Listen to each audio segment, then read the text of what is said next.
Hey friends, welcome to my YouTube channel जिसके अंदर हम एनटीटी ईसीसीई के जो सिलेबस है वो डिस्कस कर चुके हैं। नेक्स्ट हम सामने डिस्कस करने वाले हैं बाल मनोविज्ञान, दैट इज चाइल्ड साइकोलॉजी।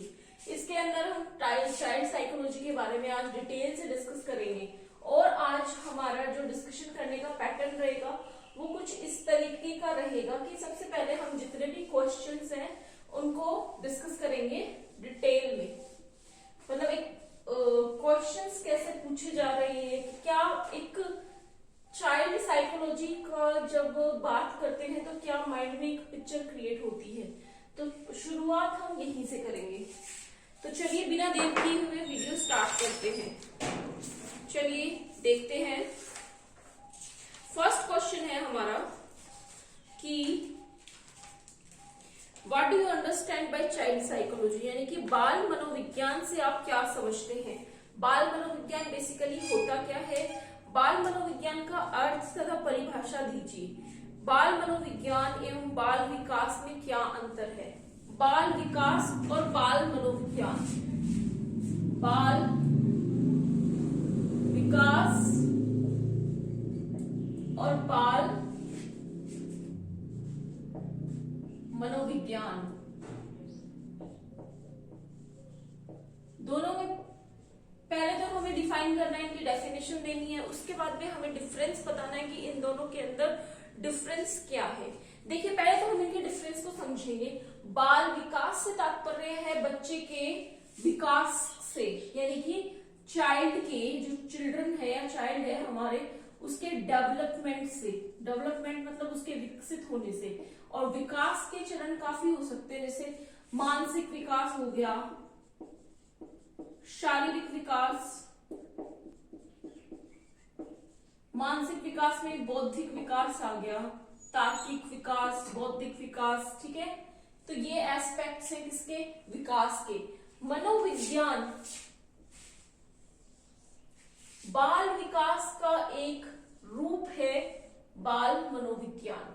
यानी कि ऐसे समझिए ये एक बड़ा सारा सर्कल है, ये पूरा है बाल विकास, ये पूरा है बाल विकास और इसका एक अंश है, एक टुकड़ा भर है बाल मनोविज्ञान। I think it is now clear to you all. अब कुछ साइकोलॉजिस्ट हैं, उन्होंने अपनी अपनी अलग अलग डेफिनेशंस दी है। देखिए डेफिनेशंस में हम कोई चेंज नहीं कर सकते हैं, एज इट इज आपको डेफिनेशंस लर्न करनी ही पड़ेगी। जैसे वुडवर्थ है, जेम्स ट्रेवर है, क्रो एंड क्रो है और थॉमसन है। Woodworth, James Trevor, Thomson and Crow and Crow, इन चारों ने अपनी अलग अलग डेफिनेशंस दी हैं, तो इनको एज इट इज ही हमें पढ़ना है। देखिए मैं स्टार्ट कर रही हूं, किन चारों ने अपनी डेफिनेशंस दी हैं। Woodworth, Crow and Crow, Thomson और ड्रेवर, इन्होंने अपनी अपनी डेफिनेशंस दी हैं। आई होप ये कॉन्सेप्ट क्लियर हो गया होगा। बाल विकास जो है ये ओवरऑल डेवलपमेंट की बात करता है और इसी का एक अंश है क्या, बाल मनोविज्ञान। इसी का एक एस्पेक्ट है बाल मनोविज्ञान। Okay, is it clear. चलिए तो आगे बढ़ते हैं। देखिए मनोविज्ञान एक व्यवहारिक जीवन है। मनोविज्ञान एक व्यवहारिक जीवन है, इसके अनेक व्याख्याएं अनेक रूप से पूर्णतः स्पष्ट की गई हैं। वुडवर्थ ने अपने विचारों को व्यक्त करते हुए कहा है, अपने वातावरण के संबंध में व्यक्त की गई क्रियाओं से संबंधित विज्ञान को मनोविज्ञान की संज्ञा दी है। वुडवर्थ ने विज्ञान को मनोविज्ञान की संज्ञा दी है। किसको, विज्ञान को मनोविज्ञान की संज्ञा दी है। क्लियर है। याद कैसे रखना है वो बता रही हूँ। वुडवर्थ ने क्या बोला है कि विज्ञान को मनोविज्ञान की संज्ञा दी है। नेक्स्ट है जेम्स ट्रेवर। इन्होंने मनोविज्ञान की परिभाषाएं शारीरिक तथा मानसिक व्यवहार की व्याख्या करने वाली विज्ञान के रूप में की है और इसका संबंध भौतिक अनुबंध के रूप में है। इन्होंने शारीरिक और मानसिक, जेम्स ट्रेवर में हम याद रखेंगे शारीरिक मानसिक, और इन्होंने भौतिक। ये जो शब्द मैं बता रही हूँ उनको याद रखना है आपको। डेफिनेशंस पूरी याद रखना बहुत डिफिकल्ट हो जाता है, लेकिन हाँ इन पॉइंट्स को हम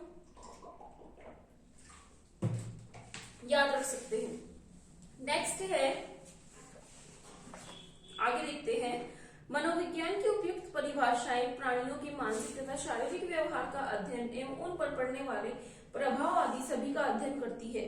मनोविज्ञान एक व्यवहारिक जीवन है। मनोविज्ञान यानी कि एक व्यवहारिक जीवन है। आप कैसे व्यवहार कर रहे हैं समाज के अंदर, आप कैसे एक्टिविटी परफॉर्म कर रहे हैं, आपका उठना बैठना, व्यवहार करना, लोगों से बातचीत करना, दैनिक दिनचर्या का जो हिस्सा है वही मनोवैज्ञानिक है। क्या है? साइकोलॉजिकल है। उसी की हम स्टडी कर रहे हैं। और बच्चों में वो जो जैसा वातावरण में देखेगा बच्चा वैसा ही वो सीखेगा, वैसे ही वो ग्रो करेगा। तो ये बचपन से ही इस चीज पे हमें ध्यान देना चाहिए, ताकि आगे जाके कोई प्रॉब्लम नहीं हो। या फिर उग्र प्रवृत्ति के जो विद्यार्थी होते हैं उनको शुरू में ही पता लगा करके उपचारात्मक प्रक्रिया द्वारा उनको रेमेडियल टीचिंग दी जा सके। ठीक है, देखिए, मनोविज्ञान एक व्यवहारिक जीवन है जिन्हें जीवन के जिन जिन क्षेत्रों के सिद्धांत तथा व्यवहारों का अध्ययन किया जाता है। सामान्य यह माना जाता है कि मूलभूत आवश्यकताओं की पूर्ति से बालक की आवश्यकताएं संतुष्ट की जा रही हैं, किंतु यह भी उतना ही सही है कि स्नेह, प्रेम, क्षमा, ममता आदि मनोविज्ञान आवश्यकताओं की पूर्ति न होने से उसके विकास तथा अभिवृद्धि में दोष आ जाता है। बाल मनोविज्ञान के विषय में कुछ प्रश्न उठाए गए हैं। जो चाइल्ड साइकोलॉजी है उसके बारे में कुछ सवाल किए गए हैं, जैसे कि बाल मनोविज्ञान का अध्ययन में इस क्षमता का विकास करता है कि वह विकास एवं परिवर्तन की सामान्य दिशा को तथा इसे पहचान सके। क्या बाल मनोविज्ञान का अध्ययन बालक को सफल मार्गदर्शन प्रदान करता है? जो हम चाइल्ड डेवलपमेंट के बारे में पढ़ रहे हैं, चाइल्ड साइकोलॉजी के बारे में पढ़ रहे हैं, ये एक पर्टिकुलर मार्गदर्शन प्रोवाइड करेगा? क्या इससे सही मार्गदर्शन मिलेगा किसको? छात्र को आगामी उसके एजुकेशनल इम्प्लीमेंटेशन के लिए। क्या यह विज्ञान बालकों में वांछित व्यवहार परिवर्तन की दिशाओं को स्पष्ट करता है? मतलब जो कोई बच्चा व्यवहार अच्छा नहीं कर पा रहा है, अगर हमें उसके बारे में या उसके साइकोलॉजिकल जो भी इश्यूज है उनके बारे में पता चल गया, तो क्या हम उसको रेमेडियल टीचिंग दे पाएंगे, या क्या हम उसको उपचारात्मक शिक्षण दे पाएंगे, क्या हम उसकी जो आदत है उसको सुधार पाएंगे? तो क्रो एंड क्रो मानते हैं बाल मनोविज्ञान एक वैज्ञानिक अध्ययन है। क्रो एंड क्रो ने भी इसे वैज्ञानिक अध्ययन माना है। बालक के जन्म से पूर्व काल से लेकर किशोरावस्था तक अध्ययन किया जाता है। क्रो एंड क्रो का